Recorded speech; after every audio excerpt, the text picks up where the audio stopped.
A very good afternoon. Thank you so much for watching the UBC News Roundup today on the 22nd of October, 2023 at exactly 1 p.m. My name is Sharon Kyomugisha.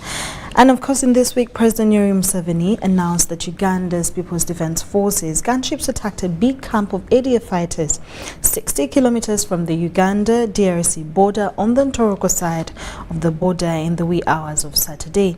According to the president's Twitter message released on Saturday, the attack was devastating because it was a clear target and the reconnaissance plane was monitoring from the air.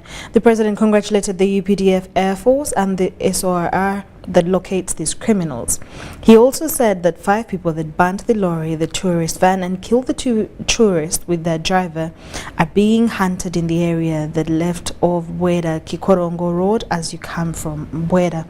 The president says that the UPDF should involve the police and the wananchi to hunt for these groups running from Congo. They're no longer a military problem, and the UPDF should involve the police and the wananchi to hunt for these groups running from Congo.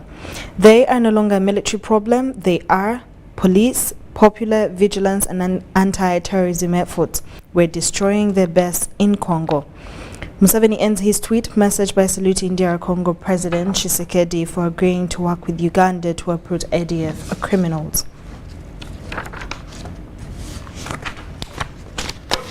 What a milestone achieved right there. Training is vital for every soldier's professional development in the armed forces. Now, Mountain Warfare Training School Karugutu in Ntoroko District under the Mountain Division has considerably equipped foot soldiers with mountain combat techniques that included maneuvering in harsh environments and terrain conditions. Take a look as Haruna Mtesasira reports.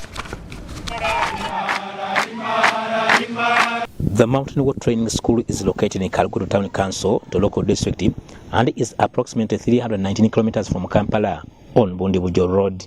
Training is a vital part of every soldier and officer's professional development in the army. Mountain warfare training is both physical and mentally demanding. Major General D. Kolum is the divisional commander Mountain Division, and Kano Musoke Kavuma is the commandant of Mountain Warfare Training School. Kazi yetu kama Mountain Division ni kazi ya kupigana, na tunapigana sio Kongo peke yake, hata Uganda tunapigana. Sema yoyote rais president anasema twende tupigane, tunafanya nini? Ndio maana unatuita the Mountain Division. Flight instructors equip soldiers with tactical and technical training for mountain warfare operations. If you got more opportunity, still come back and enhance. You guys are a superior military, you are very, very modern, you are more experienced. These are young soldiers. These are young soldiers who do not have that expertise to be smart in everything. But when they listen from you, when they hear what you are saying, when they see what you are showing them, it sticks into their mind. Every day of your life is a day of learning. When you get experienced militaries like them, you only don't learn from what they teach you. You also learn from the way they behave. So for us, we believe that you as young soldiers, you should endeavor to grasp whether it is on medical first aid issue, whether it is on counter IEDs, all that is what you are going to get in the field. It also enables soldiers to operate successfully using proven techniques derived from lessons learned in drills in mountains and harsh terrain.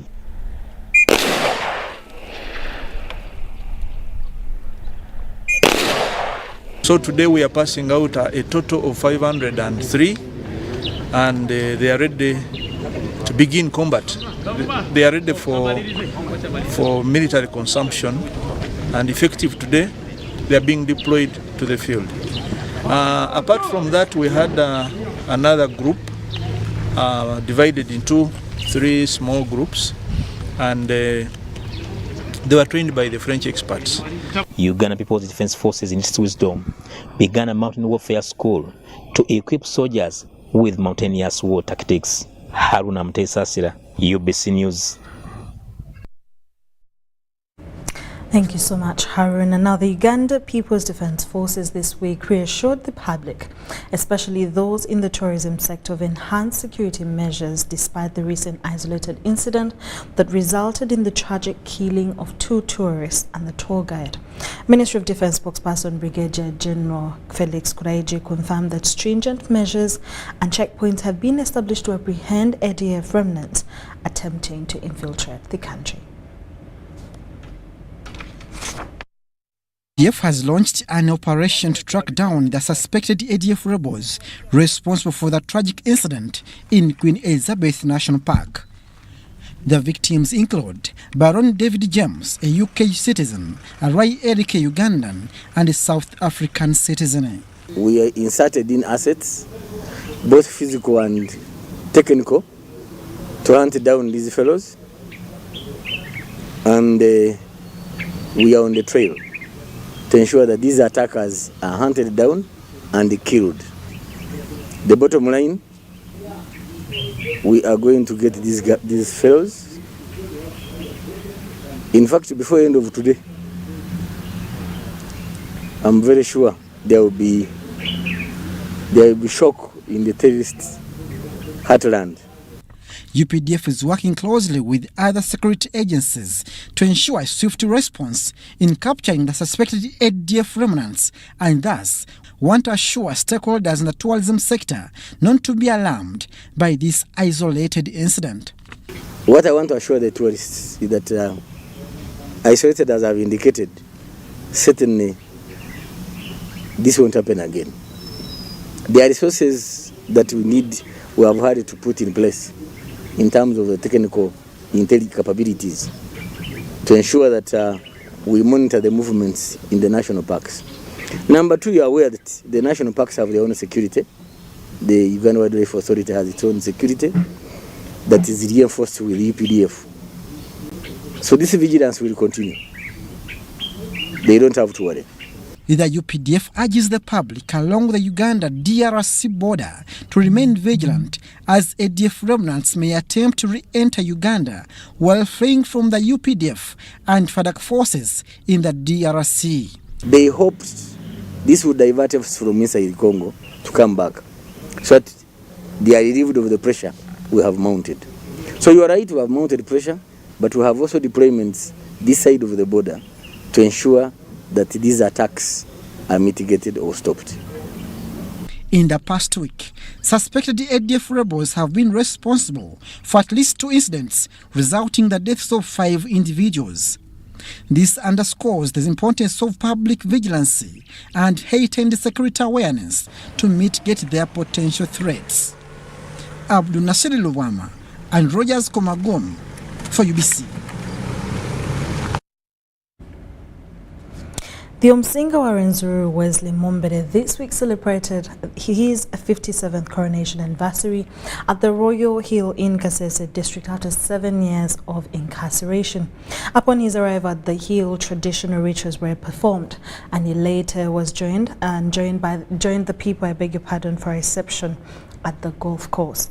The Vice President, serving as the chief guest, donated 30 million Ugandan shillings to support the kingdom and encourage the king to incorporate messages of wealth for development.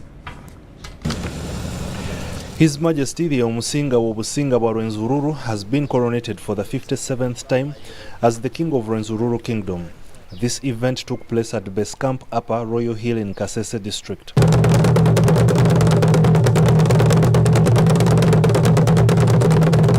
Upon his arrival, the king underwent rituals, including setting a fire in one of the 3 erected shrines. He then proceeded to the coronation hut, where other rituals were performed. In this house, the royal members of the clan, like the nephew, the uncle to the king, are supposed to conduct a special ritual to give authority, give good health to the king, such that he can rule so well and his subjects can have abundant harvest. Now, as per the culture, women are not supposed to access this coronation hut, and however, only those who are defined as holy are the ones who are supposed to get involved in all the activities that take place in this coronation hut. Now, among us, we are having important men who underwent a traditional ritual of circumcision to qualify to be members who are to execute their role of clan leaders and chieftains. Chieftains, clan and religious leaders were key witnesses to the coronation ceremony, dressed differently from other attendees.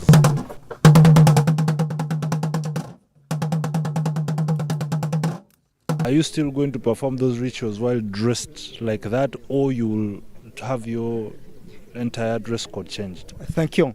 Well, the dressing code will remain the same throughout the function. So it has been used to make a distinction, to distinguish. So it is trying to differentiate us from the rest of the people. So we will remain dressed like this right away from now till evening. And even the rituals we're going to perform, this is the way we will be dressed.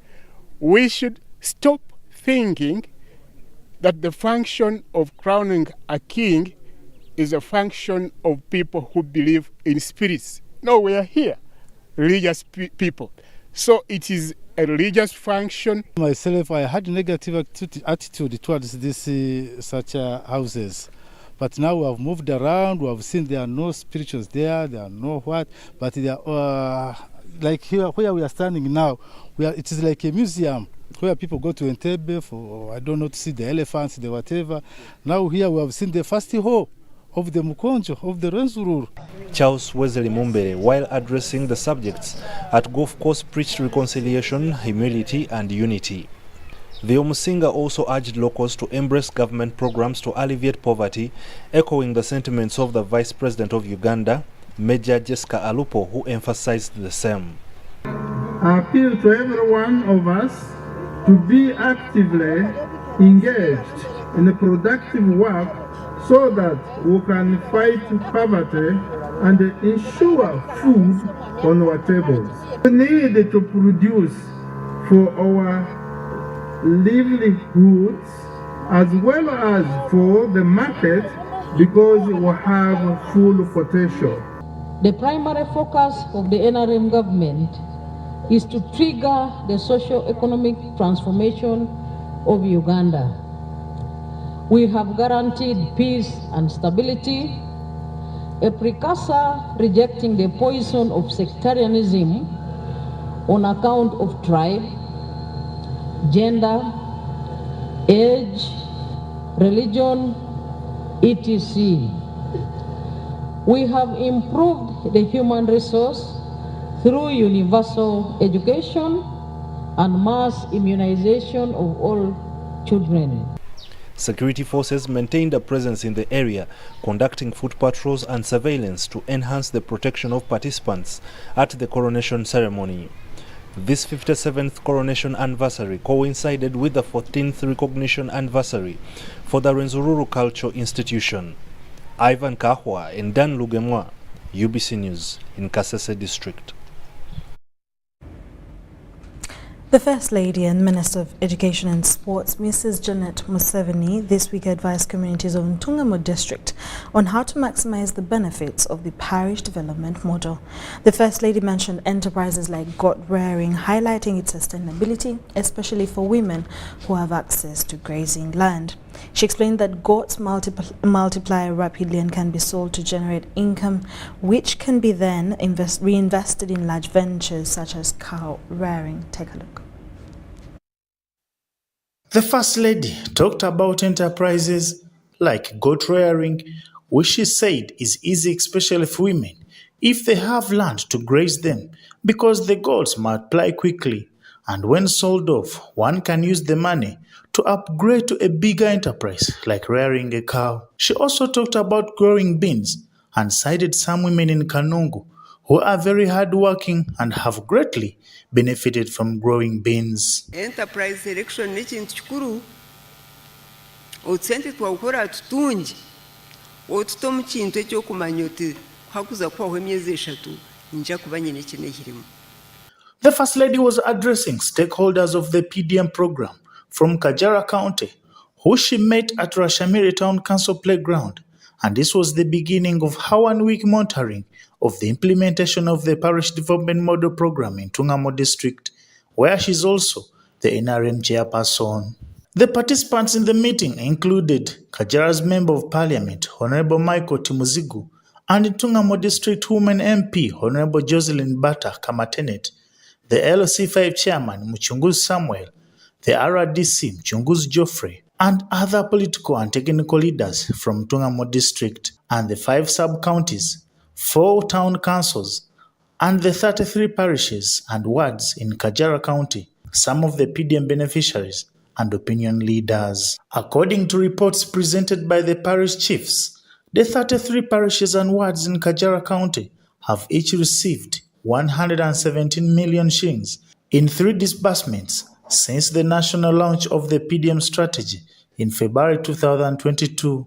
The disbursement rate to the beneficiaries currently stands at 75.3%. Abantu bahereza miliyoni buri muntu nko ku guidelines zabenzi tugambira so abantu bitu bakabenefitinga kandi bariyo no bakora abamwe baguziremo mpunu abandi baguramu ebyetago byabo 17 tukazibahereza buri omara kutunga miliyoni tukafuna abakazi 45 abafunireze sente abashija 30 eminyeto 20 abakuziri 10 abino burema 12 bona abantu sente bakazitunga kandi bariyo nibakoraje ebintu biba zipiremu ani ntura ninkundo kuhinga yego nabandi abatakani bachimangu nyonkundo kuhinga konkankambu zirentando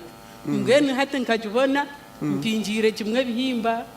In the status report presented by the Chief Administrative Officer Ntungamo, Mathias Ndifuna, the total amount of money received by the district is Ugandan shilling 13,870,000,000 shillings. And as of 29th September 2023, parish revolving fund worth Ugandan shilling 9,257,320,000 had been disbursed to 9,265 beneficiary households. A balance of Ugandan shilling 944,650,000 is yet to be distributed. Among the challenges encountered during the implementation of the PDM in Ntungamo district were highlighted included lack of operational funds to monitor and evaluate the program, coupled with lack of transport means, lack of office facilities for the parishes, and lack of facilitation for the PDC and PDM circle leaders. The First Lady appreciated the stakeholders for the far they have gone in the implementation of the PDM. She informed them that since President Museveni became the leader of government, he has been trying hard to get means of helping all the people of Uganda to get out of poverty by not only working for consumption, but also income. She explained that the number of people who cannot support themselves at all has been reducing with time and is now at 39%, and the parish development model program was started targeting these people. Tukagira ngo esente hati zitatungwa kandi bari yababere batungire ntandukwa ababere batungire eza World Creation ababere batungire ikindi esente hati zahari yaba bantu ababere batine kibatungireho ngo nabo bakatandika bagira kubabasa kwergumbuoro. Mrs. Museveni said that while in exile in Tanzania, she was among those people who could not support themselves because she had no job and no source of income to feed the family. Therefore, she knows what it means and how painful it is to have a family to look after, and yet you have no source of income. Mbeni wetekateka omukazi oyina baana bana otaine murumo n'omushaija atariho niwe nka oyine kureba ngo abaana babarya bajwara bashoma babaho nimanye kikumanyisa. She encouraged Ugandans to take advantage of the NRM government's programs to ensure that even those 39% who do not have any source of income also get out of this situation and become better. Reporting for UBC, Baguma William. Entrepreneurs in Lango sub-region this week accused commercial banks of denying them access to agricultural credit facility and small business recovery fund. The farmers allege that commercial banks mandated to give out these loans are unwilling to disburse the fund due to their low interest rate. Take a look. leave them alone. They die their natural death. Agricultural Credit Facility and Small Business Recovery Fund was initiated in 2009 by Government of Uganda in partnership with some financial institutions to provide affordable credit to small and large enterprises engaged in agriculture. According to this initiative, selected financial institutions were to provide this service to farmers at an interest of 12% per annum. However, farmers in Lango have raised concerns over the manner in which the credit services are being handled by the commercial banks. ACF fund be given through chambers of commerce. The commercial bank, I think they are seeing that if they expose that agricultural credit facilities loan, farmers will again take advantage of getting that one only and leaving their loans. During an engagement meeting with business owners and farmers in Lango, organized by Bank of Uganda in Lira City, several concerns were raised over the disbursement and recovery. My humble appeal to each one of you is to use institutions that are licensed and regulated by Bank of Uganda, institutions that are licensed by the Uganda Microfinance Regulatory Authority. This is a risk-shared facility. What that means is that government bears 50% of the risk and financial institutions bear 50% of the risk. So before they actually lend you this money, they have to be able to ascertain through the due diligence that they conduct that you are indeed viable, you're eligible first of all, that you're a farmer and you're engaged in active business, but also that you have the potential to pay this loan. Farmers requested that the loans be channeled through their chambers of commerce rather than the former arrangement. The director, Chambers of Commerce, Bosco Gwangedola, noted that the Bank of Uganda should consider regular engagements with the farmers to address the issues resulting from communication gaps. But I'm also seeing from what I've been discussing with my colleagues, sometimes your terms of this facility of ACF, your requirement sometimes is misunderstood with other banks. Currently we're charging the ACF 12%, but if we got more funds to de-risk, we could lower it much below that, so that we see how to accommodate the agricultural activity. At least 800 billion shillings has been disbursed over the last 14 years since the Agricultural Credit Facility was started. The Agricultural Credit Facility is a joint initiative of the Uganda government, commercial banks and credit institutions to offer medium to long-term financing for agribusiness projects focusing on the commercialization value addition, which was started in 2009. Eddie Ulwa, UBC News. The Parliamentary Committee on ICT this week embarked on a fact-finding tour of UBC installations and broadcast sites in different parts of the country. The process is aimed at funding different UBC projects to improve its infrastructure for better broadcasting services. Take a look. On several occasions, the public broadcaster UBC has made its case for enhanced funding to improve its broadcasting infrastructure across the country, but in vain. However, the Parliamentary Committee on ICT is on the fact-finding tour of all the UBC installations and broadcast sites across the country to acquaint itself with the demands of the public broadcaster to acquire new digital transmission equipment. So we think government need to really support UBC. This idea that UBC should be a business entity and should be able to make its own money to deliver service, I have just discovered that's not going to work.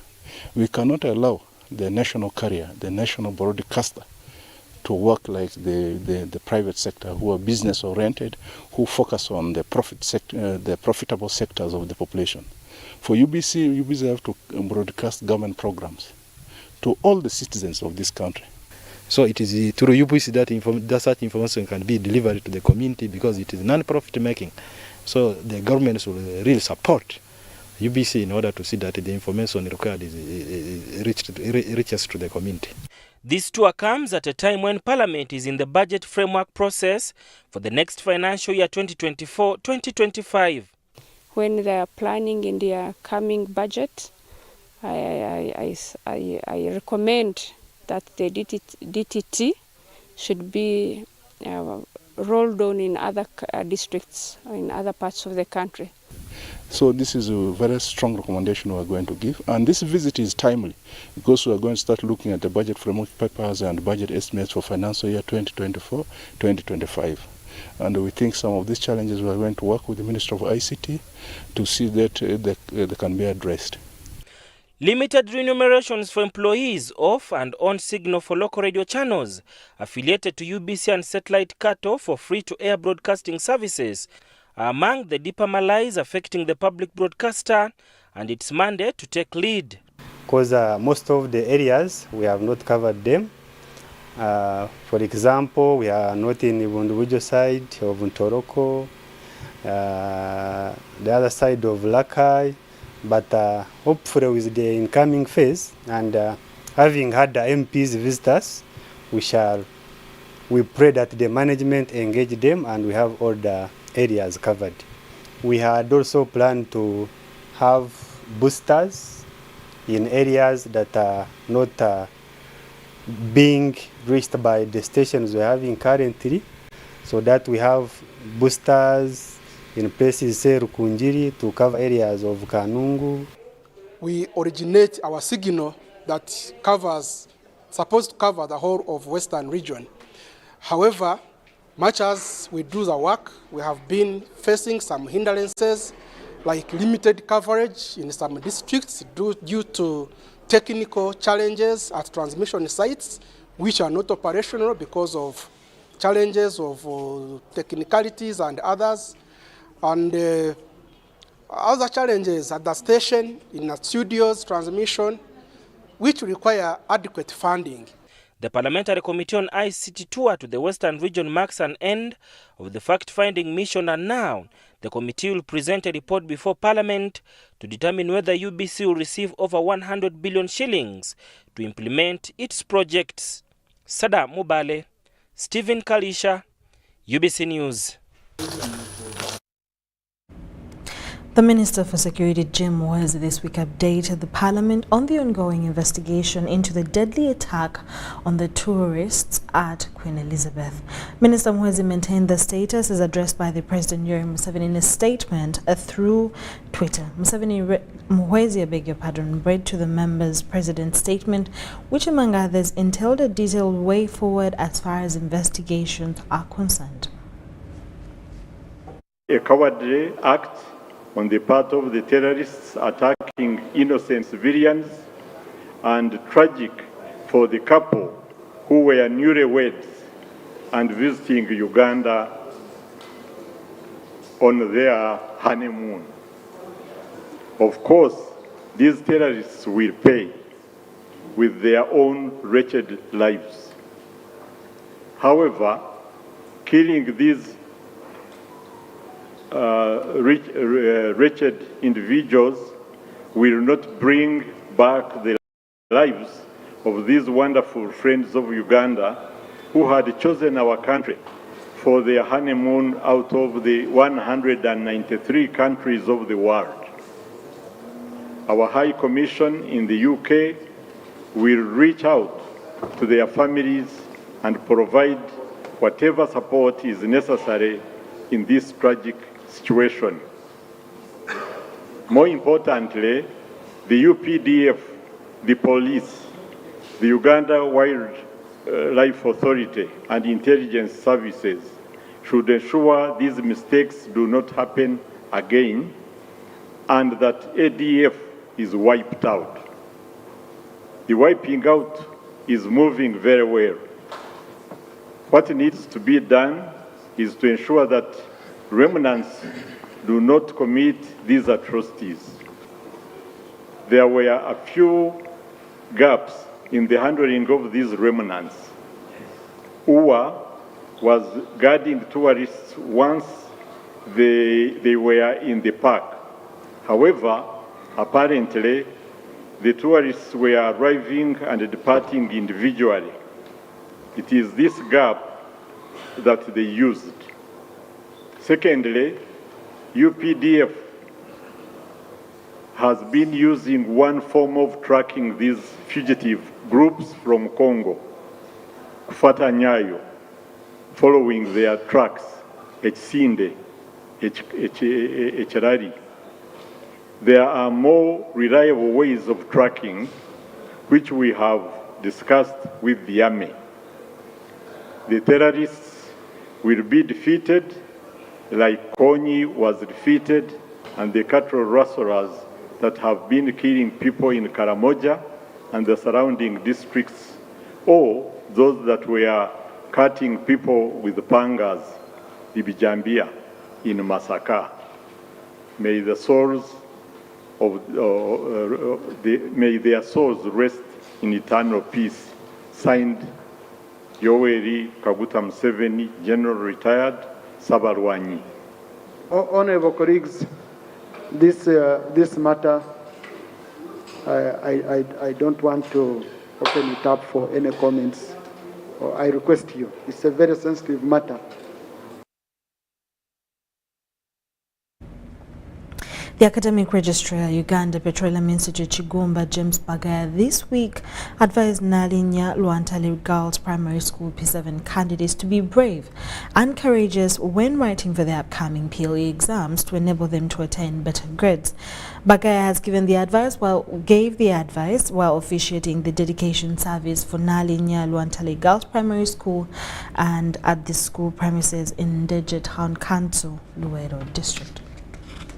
Fear or any favor, so help me God. The academic registrar Uganda Petroleum Institute, Chigumba James Bagaya, has assured the 2023 P7 candidates that they will pass with flying colors if they properly revise their books, because the school has highly qualified teachers who have taught them professionally. They should be strong, they should be not fear, they should not be tempted to cheat.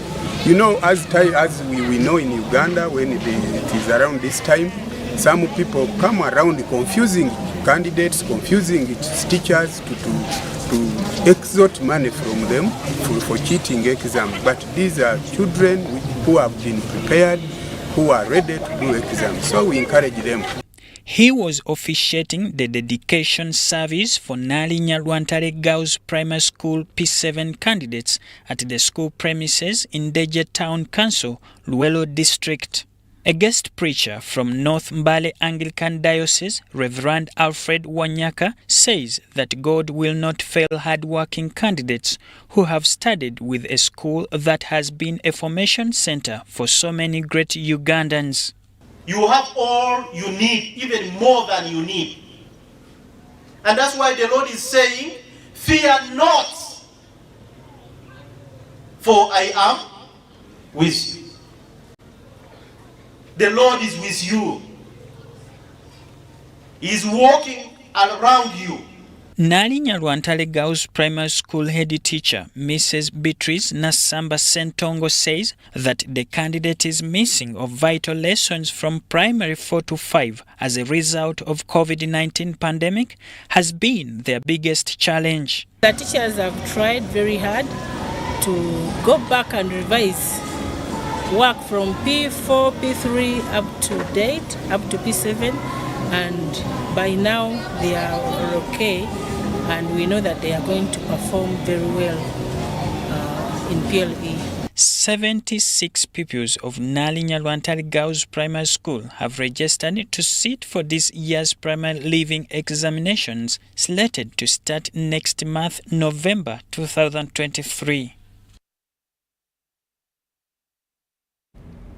Now, the leader of the opposition, Mathias Mpuga, this week once again led his members of parliament out of the house, arguing that without addressing Tuesday's plenary ending with today's heavy security deployment, they are constrained to continue under the circumstances. The legislators also demanded answers as to why UBC, NTV and NBS were banned from streaming that live on that very day as plenary proceeded.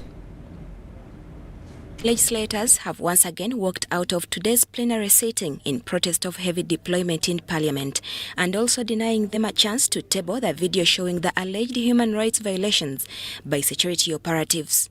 Honourable Speaker, my side is still demanding that this House will progress well if we have that debate concluded, right, Honourable Speaker. That even when you are communicating that effect, our space, our house is not safe, that we are actually surrounded. They're surrounded by the military, including vehicles in which some of us were dumped during the Tujikwatako debate, and they are surrounding Parliament.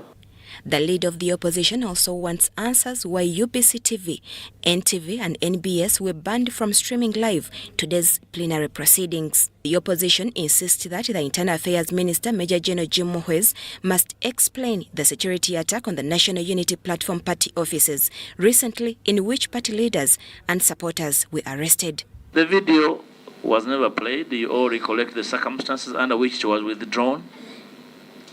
The speaker changed his motivation and therefore changed the goalposts.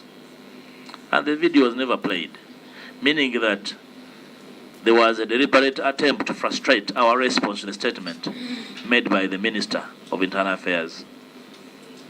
Of course, as human beings, we felt a sense of frustration and betrayal.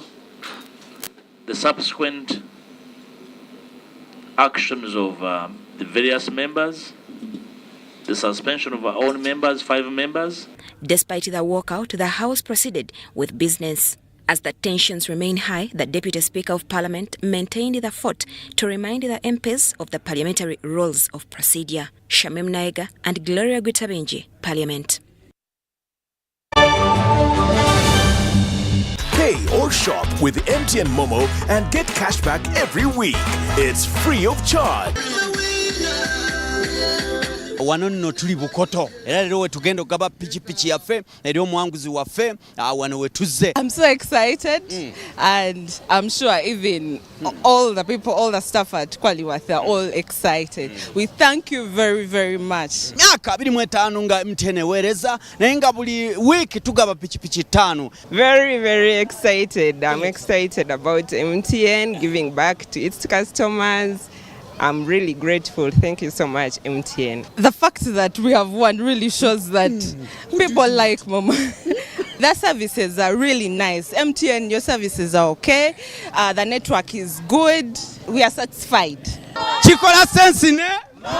Use the Momo app or dial *165*3#. Juko. Yo. Check the shopping, man. What's your secret? Haven't you heard of the parish development model PDM? Yes, I did, but I thought it was just a talk. No, it is real. I and a few friends together formed a circle, accessed money from the PDM, invested in a poultry project, and now things are moving.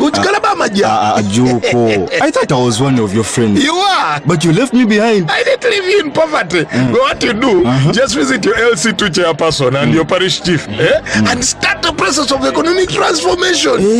Just like that. The parish development model is an initiative from the government of Uganda through the Ministry of Local Government designed to transform all lives of Ugandans for the better. PDM, my parish, my development, my life. So, you are ready to invest in Airtel's initial public offering? Good choice. I'm going to show you how to do it straight from your phone. First, you're going to want to make sure you have a Securities Central Depository SCD account. Dial *185*85# from your Airtel number. Choose Airtel IPO purchase from the available options. Enter your valid national identification number when prompted. Before you purchase, there are a few things you need to know. The minimum purchase is 2,500 shares. The share price is 100 Uganda shillings. Select the number of shares you wish to purchase. Choose your relevant broker for the purchase. Enter your Airtel Money PIN to confirm the transaction. Congratulations! You receive a confirmation message of your successful purchase.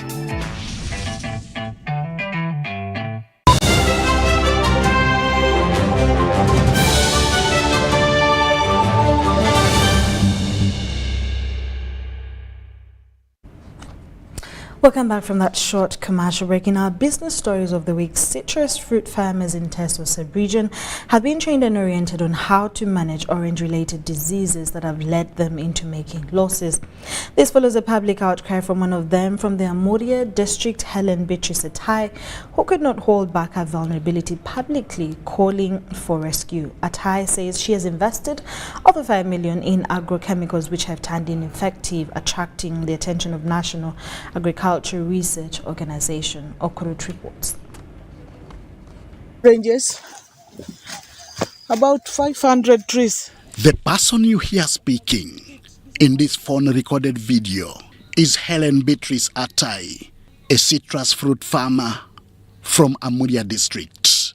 The disease comes in and spoils them completely. It is a 3-minute talk detailing her predicament on the losses made in this orange fruit farming project.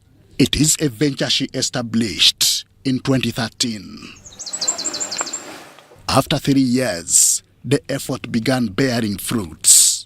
And you can imagine around 2016, 2017, the harvest was good, though there was no market. The harvest was very good, but the only problem we used to have was the marketing it. In 2018, however, something changed. We started getting the oranges becoming black. When they are getting mature, they become black. So also that it will hinder the buyers. I planted the things calculating my time that now I'm going to the age growing old. So these trees would help me out. But this is what we are getting now. Not even procurement of either agrochemicals or fertilizers could change anything. This left her with no choice but to appeal for social media philanthropy. I've tried to talk to the agriculture officers, but each time they tell you dig the ground and bury them. She was just about to give up when came an oasis of hope in the desert of desperation. Her outcry, shared with other farmers, attracted the attention of the relevant authorities. John Adrico is a researcher from National Agricultural Research Laboratories, an agency of National Agricultural Research Organization, NARO. He is seen practically acquainting himself with what transpired at this orchard belonging to Atai, in company of other agricultural extension workers and other fruit farmers. They are here to learn how to prevent, avoid and manage the orange diseases. What if a farmer just manages their orchard well without even spraying? What will be the result? So when we did all these experiments, one thing we realized is if you keep your orchard clean, you reduce the level of disease by 50%.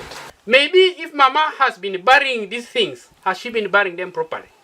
If she has been applying some chemicals, has she been doing it properly?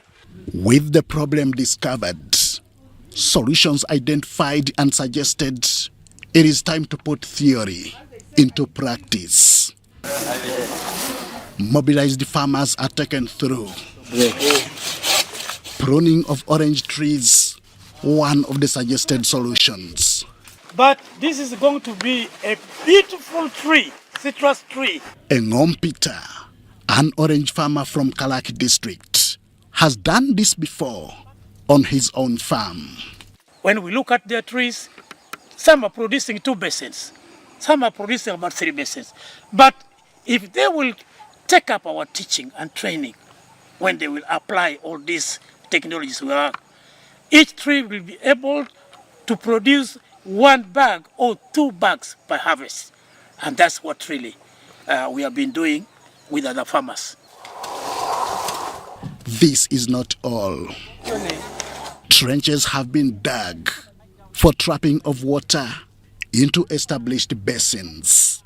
When you've done sanitation, then the next line of defense is whereby you get to use some chemicals.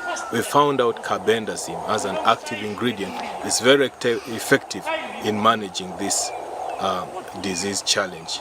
With this in place, it will take about 3 months for farmers to see changes. The system of a citrus plant doesn't work by its way of the way it is created, but through other insects like bees and some other insects that come and do pollination, enables them to do effectively without effect of chemical. Helen Beatrice Atai, one of the affected farmers, is all appreciative. And I believe we are going to do the same. All the farmers who are here, I believe we are going to do the same and we get a change. We have been green, but now we have seen light.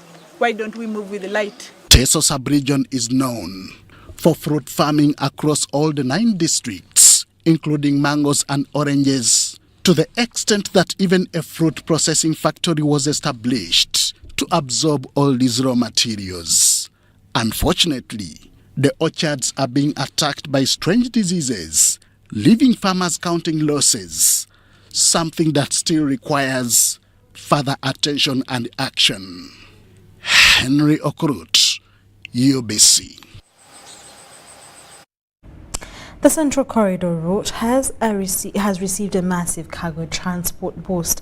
This follows the rehabilitation and commissioning of 20 flatbed wagons financed by the Central Corridor Transport Facilitation Agency headquartered in Dar es Salaam, Tanzania. The Minister of Works and Transport, General Katumba Wamala, says the new development will encourage the business community to choose the corridor due to improved efficiency. Uganda Railway Corporation has commissioned 20 rehabilitated flatbed wagons. The assets, financed by the Central Corridor Transport Facilitation Agency to the tune of $300,000, will be deployed to the Central Corridor to help boost bulk cargo transport. It's a worthwhile investment because seeing these back on, I don't know whether these people have the photographs of what they were before and what they are now. It's a worthwhile investment. One time I was asking, I was talking with the former MD, I was asking him, why all this garbage and scrap in the railway yard? Then they told me, no, in the railway industry we don't have a lot of scrap. What you see as a scrap, just give us money. You'll see it function. And that's what we see now. The Executive Secretary, CCTTFA, Advocate Forio Kanju, says the 5-member country organization is committed to easing trade and improving cargo traffic by enhancing efficiency. And it is our hope that it will decrease a lot the price of good here in Kampala because it will facilitate the smooth moving of cargo from Dar es Salaam port to Kampala. While rail covers the stretch from Dar es Salaam port to the port of Mwanza on Lake Victoria, the mostly roll-on, roll-off cargo is loaded on the ships plying the Mwanza Port Bay route. We are directly improving the capacity to serve the nation better. The wagons will be deployed on the Central Corridor route on Lake Victoria. The new development has been welcomed by the business community, who had raised concerns of the route's limited assets. And I'm telling the importers, or Uganda importers, that Central Corridor, so many things has changed a lot on the ground. The cost is an issue for us as business people. We believe that when the cargo handling is doubled in terms of how much they can bring in and how much they can take out, that kind of efficiency and the velocity, the cycle of how movements are, will eventually bring the economies of scale to lower the rates that we are being charged at the moment. The Central Corridor prides in 2 of the most affordable means of bulk transport, rail and water. The task now is increasing visibility and business. When we use water, you know, in water there is no traffic jams. You know, in the rail there is no traffic jams. So it will help us a lot to reduce the congestion on the road, to decrease the budget of road rehabilitations, but also some pollution. Dennis Igoa for UBC News. Kampala Capital City Authority has taken action in response to a case involving the family of the late Haj Katimbo, who allegedly constructed a road in a road reserve. The family has been cautioned by KCCA that the construction will be halted with necessary force to ensure compliance. This construction site is situated in Chisenyi 2 Parish, Mbiro Zone, within the city of Kampala. Recently, a concerned businessman, Festo Kasaija, raised the alarm over the construction taking place in Chisenyi 2 Parish and urgently called upon KCCA to intervene in the situation involving the family of the late Haj Katimbo, who were allegedly engaging in disruptive activities. Temutusobola ffe tewali asobola kutugambako na kutugana kye twagala kukola oba kirungi oba kibi ffe tujja kikola era bwe mbadde wali nga bano bakesisi bajja wali naye bwe ŋŋenze wali n'ebiwandiiko mu betwamba twali bansukumye ne bankasuka ebweru. The Minister for Kampala, Hajat Misa Kabanda, issued a letter wherein she requested KCCA to intervene and put a stop to the unlawful construction encroaching on KCCA's road network. The document points out that the local residents are adversely affected as the road they traditionally used has been obstructed by this construction. Festo Kasaija, a complainant, highlighted the shortcomings in the city planning that have led to issues such as collapsed buildings and floods. Kasaija urged KCCA to take decisive action against individuals who disregard the city's master plan and regulations. Kakati bano bazimbye ate bajjidde wakati wano bakoze tti mu luguudo tekikkirizibwa era tekiriyo mu nsi yonna ekikkirizibwa okukola yu kwe noddako emabega eri n'oteekawo ne paakingi yo naye tokkirizibwa ate kujja mu luguudo okole tti kati nga bano kye bakoze. Gavumenti yaffe tefuddeeyo ku kupulaningira kibuga no tefuddeeyo ku nguudo za Kampala mu kibuga ati zirina kwenkana bunene ki.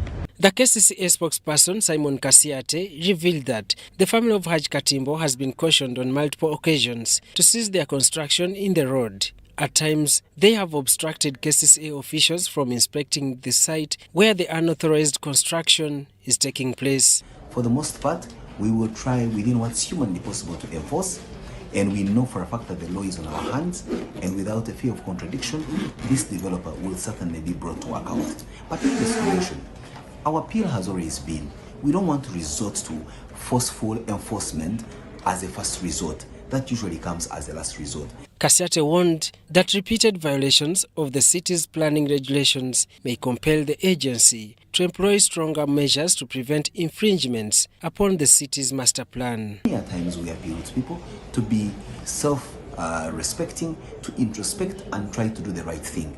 KCCA, without a doubt, will always find an opportune time to bite, and when we do, the consequences are sometimes detrimental. Story compiled by Jamil Ksekaja for UBC News.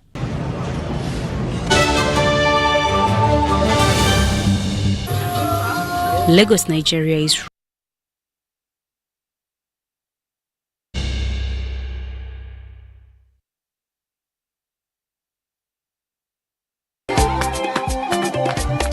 mu Jinja Central Market twide wano okuba nga twedusa abantu okuwaayo kumbaga ya mwenemu nga bakozesa momope kati je mu Jinja Central Market sobola okuba nga tuwaya n'abatyamye momope neri kwogeza abantu obwama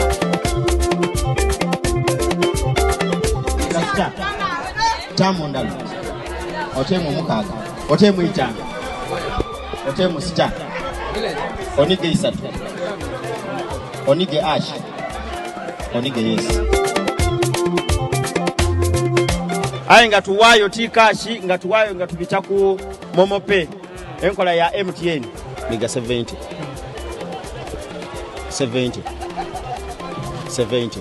Pay or shop with MTN Momo and get cashback every week. It's free of charge. Use the Momo app or dial *165*3#.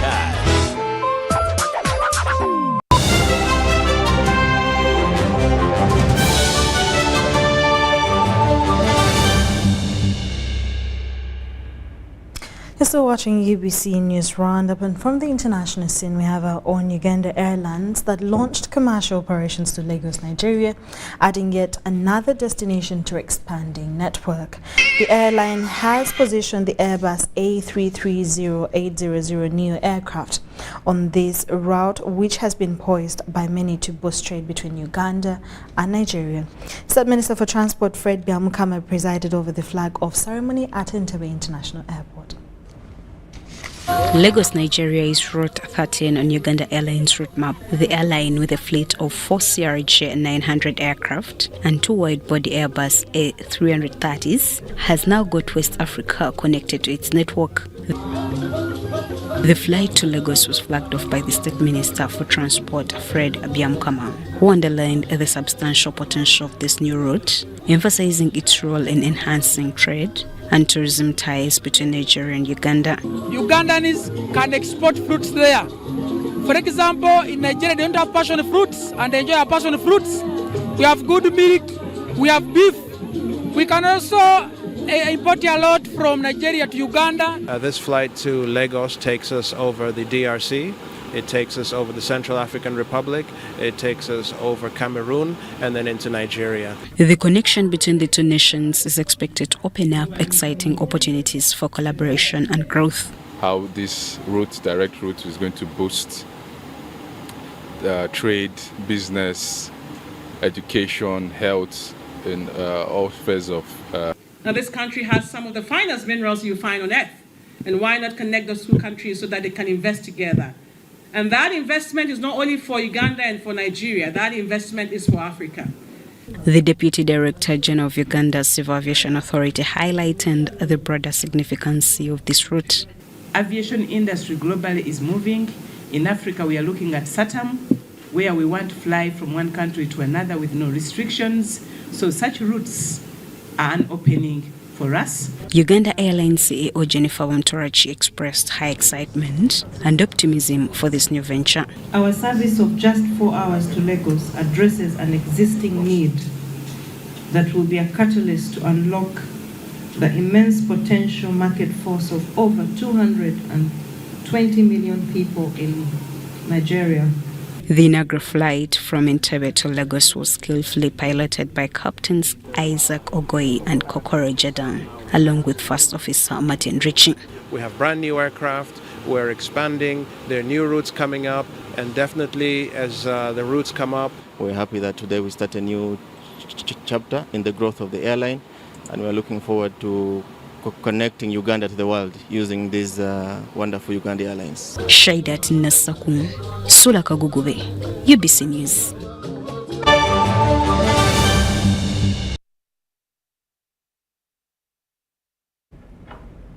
Thank you so much for watching UBC Weekly News Roundup today on the 22nd of October 2023.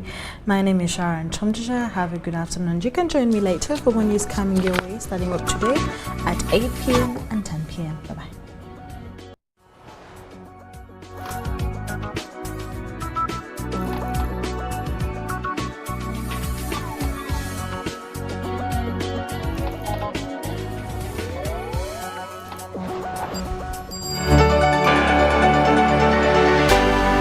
UBC, inspiring Uganda. Ndeka wena mulamu. Otyo. Mbake mye rubona.